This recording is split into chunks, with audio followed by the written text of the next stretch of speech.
Welcome back for more conversations with Keith and Kyle. I'm your host, Kyle, and as always, I have with me a licensed mortgage loan originator, Keith. Hey Kyle, I've got a great topic for us today. Really? How exciting. Normally I come up with these. That's true, but I have recently run into a common misconception on a loan I've been working on and wanted to clear a few things up. That makes sense. The more we can help people understand the home ownership process, the better. What do you have for us? I want to address FHA loans and get really specific on appraisals for FHA loans. Great idea. Many people take advantage of FHA loans, especially first-time buyers, because of the lower initial investment associated with the loan and the higher loan to value. I used an FHA loan the first time I bought a house because I only needed to put 3.5% down. I remember because I helped you get your loan. Yes, you did. I'm going to start with the definition of an FHA loan. An FHA loan is insured by the Federal Housing Administration.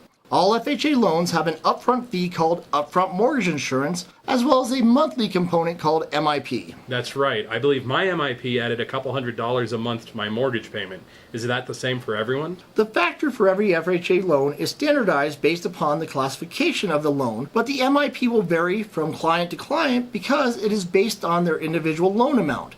For example, a $200,000 loan will have twice the MIP as a $100,000 loan. So as you can see, size does matter. Oh, I've been told. I also remember my realtor making sure my sellers were aware of the fact that I would be buying using an FHA loan because there were some additional hurdles to clear during the process of buying the home. And that is where I've run into some common misconceptions recently. Specifically for FHA appraisals, which used to be very difficult because the FHA program would require too many repairs to the home before it would qualify for the FHA program. So it has become easier? Yes, in 2005, the FHA guidelines softened a bit. It is important to note that the FHA's biggest concern are for health and safety issues and to protect the security of the property and structural soundness of the property.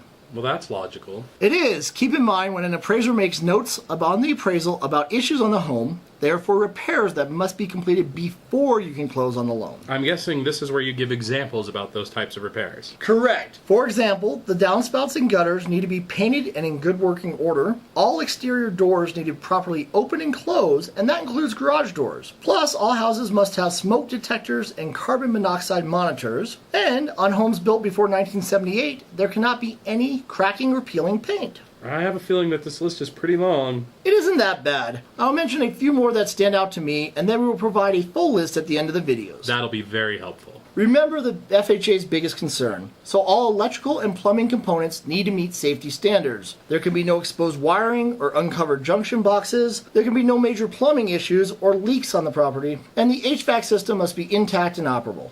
Well, besides the paint and the doors, most of that is on the inside of the house. What key points are there to be aware of outside? Well, the paint rule applies inside and outside the property. Specifically outside, the roof cannot be leaky or defective. There could also be an issue with the roof if it is determined that there is a less than 2 years life expectancy. I had to replace my roof. That cost a lot of money. That is why the repairs must be done before closing on the FHA loan. Same goes for a fence, assuming the property has one. It cannot be broken or leaning. That was another expensive job. My house didn't even have a fence, so I had to put one up, so I no longer had to walk my doggies on a leash in my own backyard. See, FHA loans are designed to help protect the homeowner. If a new homeowner was hit with all those repair bills right after closing when they had put up their down payment and were running low on funds, they would likely default on the loan and hurt themselves financially. No one wants that to happen.